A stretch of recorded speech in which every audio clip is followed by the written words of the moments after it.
Eu quero que você feche seus olhos por um momento. Nós estamos a caminho do Natal.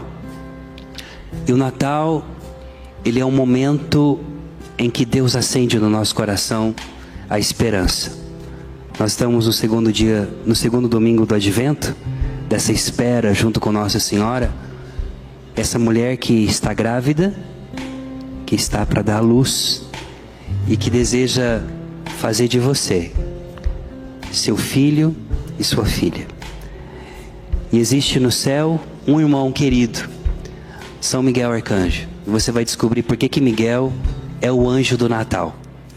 Vamos invocar a presença desse nosso irmão, pedindo com confiança.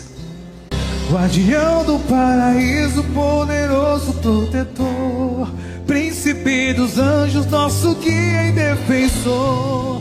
São Miguel, livrai-nos do mal. Senhor nosso Deus, nessa manhã, nós te pedimos a tua presença nesse lugar. E também nas casas daqueles que estão nos acompanhando nesse momento. Eu quero te pedir, Senhor, que os anjos que cantaram na noite de Natal estejam no meio de nós nesse momento, para que possamos compreender os mistérios da tua palavra. Em nome do Pai, do Filho e do Espírito Santo. Podemos sentar? Pegue sua palavra comigo em Apocalipse capítulo 12. Quando eu passei o tema para a Lu falou, nossa, mas é esse mesmo? É esse tema mesmo? Miguel, o anjo do Natal, o que tem a ver uma coisa com a outra, né? Nós estamos acostumados a falar dos anjos, a falar de Miguel somente como aquele que batalha, aquele que luta, aquele que combate. E nós temos um problema muito sério. Nós reduzimos as pessoas às suas funções. Muitas vezes, sobretudo na sociedade de hoje, nós temos a tentação sempre de reduzir, de cair no reducionismo daquilo que a pessoa faz, e não daquilo que a pessoa é. E hoje eu quero falar com você quem é Miguel. E qual é a ligação que Miguel tem com o Natal? Por que Miguel é considerado pelos padres da igreja, pelos antigos teólogos da igreja, como o anjo do Natal? Você vai se surpreender. Então pegue comigo Apocalipse capítulo 12, versículo 1, que diz assim: Um sinal grandioso apareceu no céu. Uma mulher vestida com o sol, tendo a lua sobre os pés, e sobre a cabeça uma coroa de 12 estrelas. Ela estava grávida e gritava entre as dores de parto, atormentada para dar à luz. Então apareceu outro sinal no céu, um grande dragão cor de fogo com 7 cabeças e 10 chifres, e sobre a cabeça 10 diademas. Sua cauda arrastava 1/3 das estrelas do céu, lançando-as para a terra. O dragão então postou-se diante da mulher que estava para dar à luz, a fim de lhe devorar o filho, tão logo nascesse. Ela deu à luz um filho, um varão, que regerá todas as nações com cetro de ferro. Seu filho, porém, foi arrebatado para junto de Deus e de seu trono, e a mulher fugiu para o deserto. Então houve uma batalha no céu. Miguel e os seus anjos guerrearam contra o dragão. O dragão batalhou juntamente com seus anjos, mas foi derrotado, e não se encontrou mais um lugar para eles no céu. Foi expulso o grande dragão, a antiga serpente. Repete comigo: a antiga serpente. A antiga serpente. Chamado o diabo ou Satanás, sedutor de toda a terra habitada. Ele foi expulso para a terra, e seus anjos foram expulsos com ele. Palavra do Senhor. Graças a Deus. Amados, quando nós falamos do mistério da encarnação do Verbo, quando nós entendemos todo o mistério daquilo que Deus tem para nós, nós começamos a compreender algo muito alto que muitas vezes na teologia a gente chama de teoses, né, de contemplação, que a gente não consegue muito explicar. Você tem só que contemplar, adorar e entrar no mistério. Mas a beleza de tudo isso é que Deus, quando criou o mundo, Ele criou o mundo em 2 realidades. A realidade visível, que é a nossa, e a realidade invisível, que é aquela realidade dos anjos. Bom, quando Deus cria os anjos, quando Deus chama a criação, e por que Deus cria? O padre estava fazendo a pergunta na primeira pregação dele, por que o Senhor, Ele nos salvou, por que Deus veio? Por que Jesus veio nesse tempo de Natal? Por que Nossa Senhora está grávida? Por uma simples resposta: Deus é amor, vai dizer para nós São João. A natureza de Deus é ser amor, amor constante. E quem ama quer se comunicar. Quem ama não consegue ficar parado. Quem ama quer demonstrar ao amado que ele é o destinatário desse amor. Então, quando nós entendemos essa beleza, essa grandeza, de porque Deus, ele em todo o tempo da nossa vida, procura sair de si mesmo. O Senhor, a Santíssima Trindade, o Pai, o Filho e o Espírito Santo, ele é fora de si o tempo inteiro. É por isso que eu gosto demais da imagem do Sagrado Coração de Jesus e do Imaculado Coração de Maria, quando nós vemos o coração de Jesus, o Sagrado Coração de Jesus, para fora do peito. Não é assim? A revelação, a Santa Margarida Maria Alacoque, é Jesus com o coração para fora. O que significa esse coração para fora? Significa que Deus nos ama a tal ponto que o seu coração é o primeiro a chegar antes dele. Por exemplo, vou dar um exemplo para você. Eu tenho um filho de 3 anos, o Lucas, e o Dani de 7. O Luquinhas, ele é pequenininho. Então quando o Lucas chega às vezes da escola, ele estende os bracinhos dele para poder me abraçar. Quando eu vou abraçar o Lucas, eu me abaixo. Quando você se abaixa, qual que é a primeira coisa que chega antes do seu rosto? É o teu coração. O Luquinhas, quando ele vai me beijar, ele já enche e beija o meu peito. Olha só que interessante. Isso aqui é um símbolo para nós, para mostrar do amor de Deus. Quando você encontra Jesus e ele te abraça, a primeira coisa que chega até você, aos teus lábios, é o Sagrado Coração dele misericordioso. Por quê? Porque esse Deus ama. Esse Deus é amor. Então quando Deus cria todas as coisas, ele cria por amor. E ele sai de si mesmo para poder criar alguém diferente dele. E quando Deus cria no mundo invisível, o Senhor cria então os santos anjos. E aqui acontece algo maravilhoso. Os santos anjos foram criados por Deus com a liberdade igual eu e você. Nós temos a liberdade de escolher por Deus ou não. Ninguém aqui é obrigado a seguir o Senhor. A diferença entre eles e nós, que eles tinham a plenitude do conhecimento e da consciência. Nós podemos muitas vezes cair, levantar e de pecado e graça, de pecado em graça, de perdão em perdão, a gente vai se levantando e vai sendo agraciado. Mas os anjos não. Os anjos, eles escolheram a Deus por uma única vez. E o Senhor, a um determinado momento, ele criando esses anjos para a liberdade, o Senhor revela aos santos anjos que um dia a segunda pessoa da Santíssima Trindade iria se encarnar, iria se tornar homem.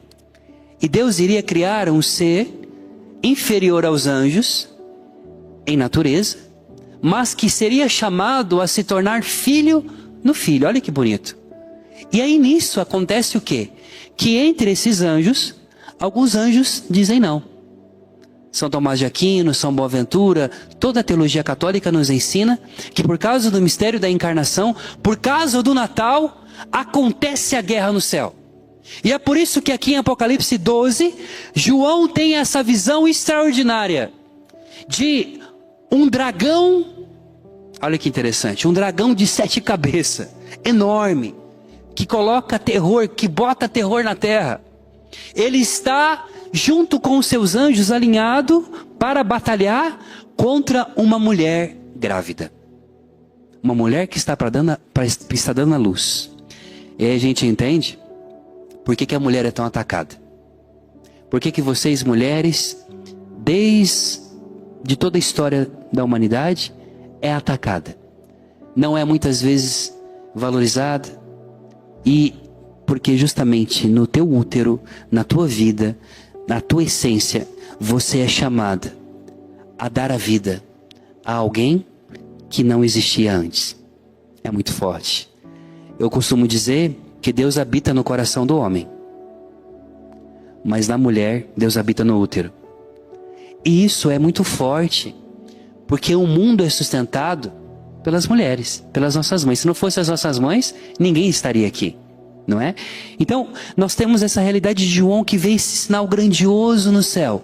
Esse sinal de um Deus que está dentro do ventre de uma mulher, mas que tem um dragão, a serpente, a antiga serpente. Que serpente é essa? A serpente que tentou Eva, que lá no Éden tentou destruir o plano de Deus para a nossa salvação.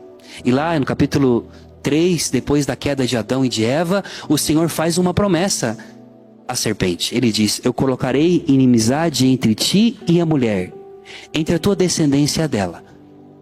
Ela te esmagará a cabeça e você ferirá o seu calcanhar. E aqui, João, no final no último livro da Bíblia, ele diz para nós que essa mesma serpente que agora se transformou, já não é mais uma serpentezinha, já é um dragão. Um dragão que tem um exército enorme, que se coloca diante de uma mulher grávida, que é alguém mais frágil do que uma mulher grávida. Eu tive a oportunidade de acompanhar os partos da minha esposa. Estava escutando o Flavinho falando que tem 5 filhos. Nossa, essa mulher é forte, hein? Como é lindo a gente ver a nossa esposa que gera, né? E nos últimos momentos do parto, você fica impressionado. Eu me lembro do meu irmão. Ai, gente, eu tô expondo meu irmão aqui, mas tá bom, pra você dar um pouco de risada. Meu irmão tem 5 filhos. E o meu irmão é um negão forte, alto, tudo assim, né? Totalmente diferente de mim. Ele é bem alto mesmo. E o Joanito deve estar assistindo, vai passar vergonha agora, Jô. Foi ajudar a minha cunhada. Ajudar, né? Porque a gente não ajuda nada. O homem não serve pra nada nessas horas. É melhor. Por isso que antigamente mandava os homens pra fora. Os homens iam beber cachaça antigamente, porque não serve pra nada. O homem não aguenta ver sangue, o homem não aguenta ver dor.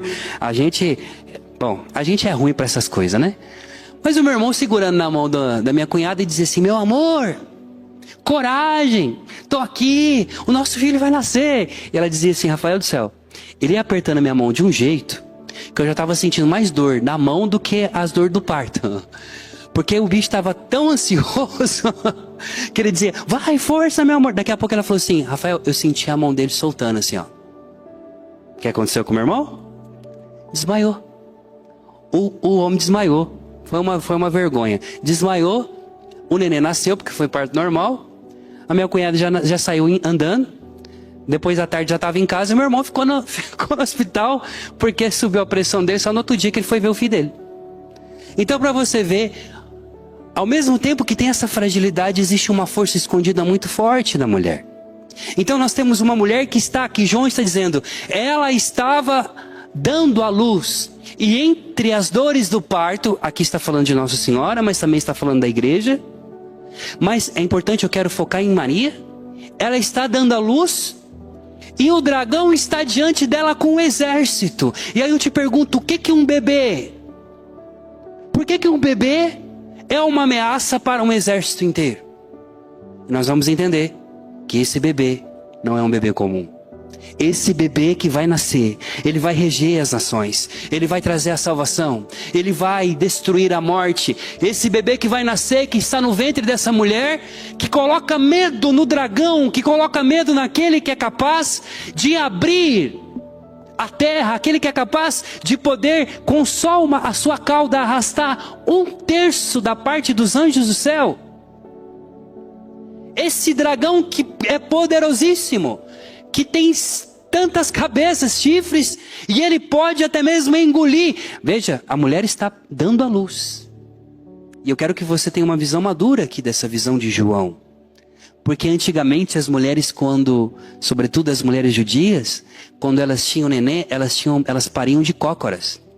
Colocavam uma corda e ela ficava de cócoras. O que o dragão está fazendo? O dragão está com a boca aberta esperando o bebê nascer, ele vai cair, para poder engolir essa criança, para poder matar essa criança. Mas a palavra de Deus nos diz que naquele momento, por causa dessa criança, Deus resgata essa criança da boca desse dragão e leva essa criança para perto dele e dá um par de asas para essa mulher, a Virgem do Apocalipse. E essa mulher é conduzida até o deserto. E por causa dessa mulher, e por causa dessa criança que está para nascer, acontece uma grande batalha no céu. Miguel se levanta. Enquanto esse dragão, que é Lúcifer e agora se tornou Satanás, o diabo, se coloca contra essa criança divina que está para nascer, se levanta no meio dos anjos um arcanjo, que não simplesmente é arcanjo, mas possui um lugar especial no coração de Deus. Miguel, quem como Deus? Miguel, quem como Deus, que é o seu nome, significa isso, é um código de adoração. Enquanto aquele dragão não se prostra diante daquela criança, diante do bebê, Miguel e todos os outros anjos se prostram diante dessa criança e grita: quem é como Deus? Não há outro além de ti, Senhor. E aí começa uma batalha no céu. Miguel e os seus anjos combatem por causa dessa criança. Agora nós vamos para o Natal. Quando no livro de Mateus, o Evangelho de Mateus nos ensina que quando os reis magos chegam em Jerusalém, eles vão procurar o rei que está nascendo e vão atrás de Herodes. O que Herodes faz? Herodes diz o seguinte: olha, vai lá procurar essa criança, vai lá saudar esse rei, porque eu também quero saudar. Mas na verdade, esse rei, Herodes, queria matar esse bebê que estava nascendo, porque era uma ameaça para ele, ele achava. Mal sabia ele que essa criança seria a sua salvação. E nós sabemos o que aconteceu.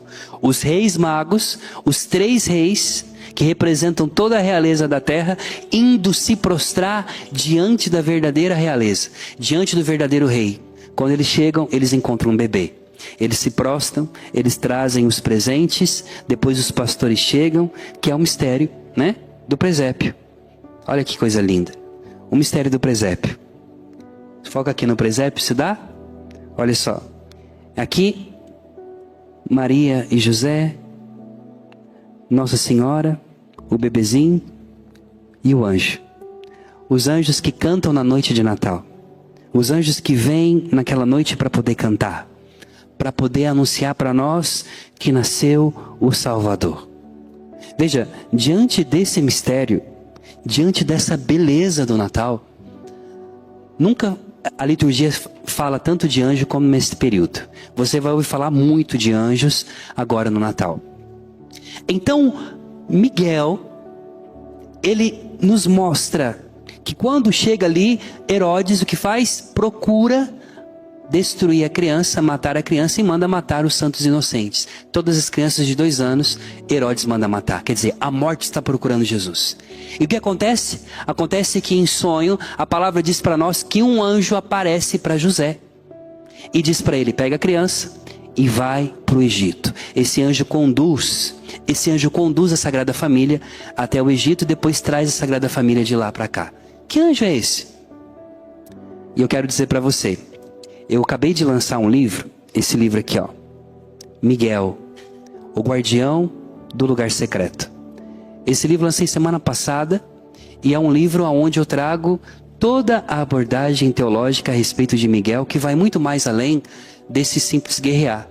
E nesse livro, você pode adquirir depois na minha livraria, rafaelbrito.com.br, e entender algo importante. Aqui você vai descobrir o que a igreja diz sobre São Miguel. E uma das coisas que a igreja diz é que esse anjo que aparece para José, o anjo do Senhor, é Miguel. Que é o mesmo Miguel que tira Israel do Egito, o anjo do Senhor, e conduz à terra prometida. É o mesmo anjo que conduz. É muito forte isso. Então você vê Gabriel, você vê Rafael, você vê Miguel, você vê todos os anjos do céu que nesse tempo de Natal estão lutando para que a encarnação aconteça, para que o Natal aconteça. Porque enquanto está acontecendo uma batalha física, acontece também uma batalha espiritual, porque esse dragão que João viu também está tentando engolir essa criança na noite de Natal. Mas Miguel é aquele que lidera os santos anjos e que se prostra diante de um bebê.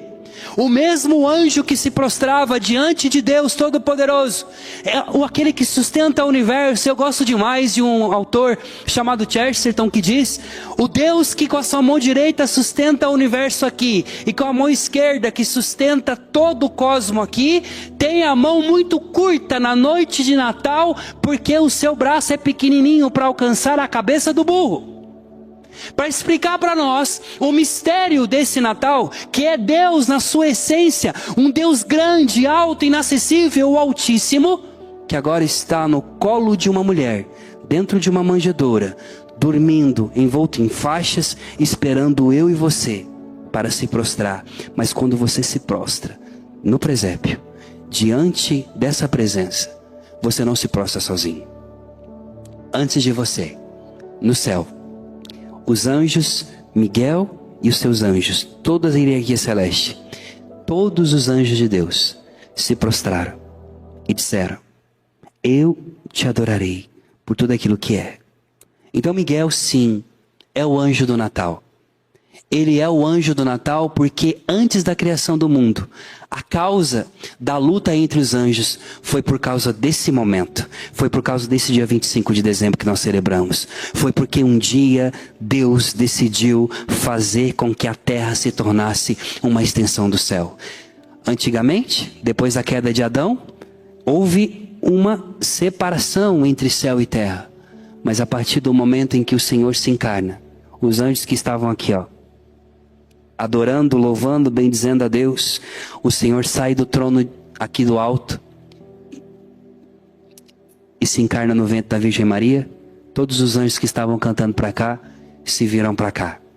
E é por isso que na noite de Natal, na noite mais escura dos pastores e na noite mais escura da minha vida e da tua vida, os anjos descem para poder dizer: glória a Deus no mais altos céus e paz na terra aos homens de boa vontade. E aquele anjo do Senhor, que tem uma multidão atrás cantando com eles, louvando e bendizendo a Deus, que nós louvamos e bendizemos, agora tem a coragem, não tem vergonha de se prostrar diante de um bebê. Natal é tempo de esperança. Quando uma criança nasce, a criança vira a casa de perna pro ar, não é assim? Você tá, um casal, acabou de casar, tá tudo certinho. Às vezes, você planeja: bom, eu vou ter um filho daqui a um ano. O senhor fala assim: ah, é? Eu sei que decide, é? Pera aí que eu vou fazer uma surpresa pra você. Pá! Já manda um gêmeo já pra você no primeiro mês de casamento. Cara, você muda toda a rota. Tudo que você tá fazendo, acabou. Sua vida é só aquele bebê. A bebê muda a casa, não é assim? Não é assim? Bate assim no seu peito e fala assim: eu sou a causa da alegria dos meus pais, mas também de Deus. Quando você nasceu, quando o Filho de Deus nasceu nesse mundo, o céu inteiro se moveu e a atenção inteira de toda a criação estava sobre ele. E a partir do mistério da encarnação de Jesus, a partir do Natal, todas as vezes que você chorar, presta atenção, volta aqui comigo, entra nesse mistério comigo aqui. Quando um bebê chora, você consegue ficar de boa quando o bebê começa a chorar do seu lado?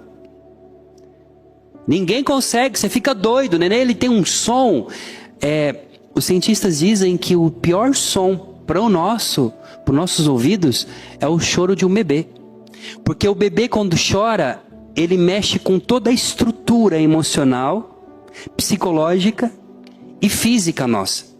Não sei se vocês já perceberam, mas quando o bebê começa a chorar muito e você já fica angustiado porque você quer pegar o neném, você quer, não é assim? Ai, fica quieto, pelo amor de Deus, fica quieto. Por quê? Porque o choro do neném, ele tem a frequência das batidas do nosso coração. E quando ele chora, ele faz a batida do nosso coração. Isso em Howard fizeram essa pesquisa interessante. O bebê, quando chora, o nosso coração acelera, a adrenalina sobe, porque naturalmente, às vezes o filho nem é seu, mas você quer ajudar de alguma forma, não é assim? Quando você encontra um bebê ou uma criança perdida na rua, você já fica com compaixão, você quer pegar aquele nenê. É assim. É desse jeito. Traz esse menino aqui pra mim. A mãe, vem aqui com ele. O pequeno aí, ó. Vem cá. Vem aqui, pequeno. Traz ele aqui. Vem cá, mamãe, com ele. Olha só. Se eu perguntar pra essa criança hoje, eu contar todos os meus problemas para ele não vai entender nada do que eu estou passando, das dores que eu estou vivendo, não é? Mas foi assim quando os pastores e os ex-magos chegaram naquele lugar. Vem cá, Perito. Como é seu nome? João Tales. Como? João Tales. João? João Tales. Fica aqui perto do tio. Olha que gracinha. E o seu nome, mãe? Gleiciele. A Gleiciele. Olha só, essa será sempre a figura do Natal. Uma mãe com um filho, um menino. E os santos anjos intercedendo e acreditando que dentro de uma criança acontece a salvação do mundo. Não é um Deus que vem com trovões, não é um Deus como os deuses gregos que destrói morros, que destrói plantações. É uma noite como todas as outras, mas não é igual às outras. É uma noite diferente. Miguel se prostra diante de um menino desse. O seu anjo da guarda, todos os anjos do céu, Gabriel e todos eles se prostram diante de um menino, como essa criança aqui. Talvez aqueles pastores, os reis magos, quando vieram com tantos problemas, né, mãe? Ficaram perguntando, nossa, eu vim aqui trazer tantas coisas e falaram, o menino não respondeu nada. Porque às vezes a criança não precisa de falar para nós, só o sorriso dela, só o jeito simples dela, já transforma a nossa vida. Natal é isso. Natal é uma mudança. Natal é voltar a olhar para a essência.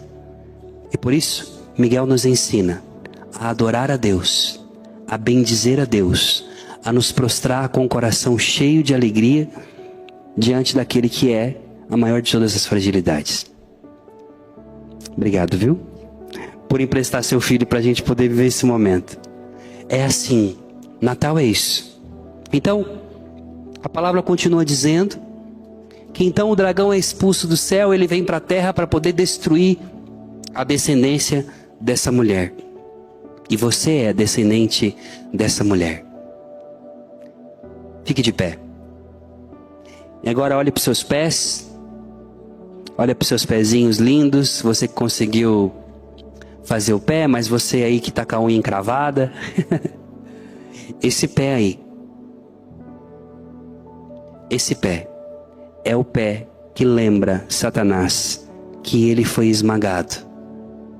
Que ele foi esmagado pela Virgem Maria. Você é descendente dessa mulher.